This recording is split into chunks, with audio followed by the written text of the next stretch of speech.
முதல்ல இங்க என்ன நடந்துச்சுன்னு தெரியுமாப்பா? நீங்க எப்படியாவது இந்த கல்யாணத்தை நடத்தணும்னு புனிதா கிட்ட சொன்னீங்களா? அதனால இங்க இருக்கிற பெரிய மனுஷங்கள்லாம் ரொம்ப பெரிய மனசு பண்ணி நம்ம அமுதாவுக்கு 200 பவுன் நகையும் ஒரு காரும் வாங்கி தர்றதா நீங்க அனுப்பிவிட்ட மாப்பிள்ளை வீட்டுக்காரங்கள்ட்ட பேசிருக்காங்க. என்னென்ன சொல்ற?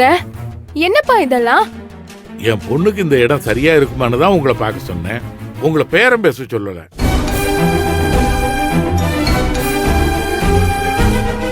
அம்மா, இத உங்ககிட்ட எதிர்பார்க்கல சம்மந்தி அம்மா.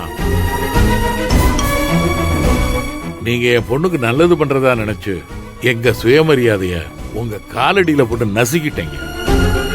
என்னங்க பெரிய பெரிய வார்த்தையெல்லாம் பேசிக்கிட்டு இருக்கீங்க? நீங்க சொன்னதுனாலதான் நாங்க இந்த விஷயத்தையே பேசணும். இல்லன்னா நாங்க எதுக்குங்க இத பத்தி... நிறுத்துங்க. என்ன குடும்பமா சேர்த்து எங்களை அவமானப்படுத்துறீங்களா? கபிலன், எங்க அம்மாவை நிக்க வச்சு கேள்வி கேட்கறது மட்டும் சரியா இருக்கா உங்களுக்கு? புனிதா, இந்த பார், மாப்பிள்ள சொன்னதையும் மாமனார் சொன்னதையும் கேட்டல்ல. வல்லவன் சொன்ன மாதிரி இதுல ஏதோ சதி இருக்கிற மாதிரி தோணுது. அப்பா, அப்படியே சதியா இருந்தாலுமே அத கொஞ்சம் பொறுமையா வந்து கேட்டு பேசிருக்கலாம்லப்பா. அதை விட்டுட்டு நல்லது பண்ணவங்க மேல இப்படி குறை சொல்லி பேசுறாரேப்பா. அம்மாவை வேற இவர் காயப்படுத்துறாருப்பா. அதை என்னால பாத்துட்டு சும்மா இருக்க முடியாது.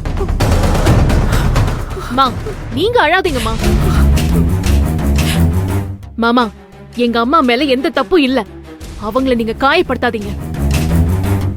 நீங்களே இப்படி மாத்தி பேசுவீங்க நான் நினைக்கவே இல்ல. என்ன நீங்க விட்டு கொடுத்துட்டீங்க மாமா. இதெல்லாம் ரொம்ப தப்பா இருக்கு மாமா. கபிலா,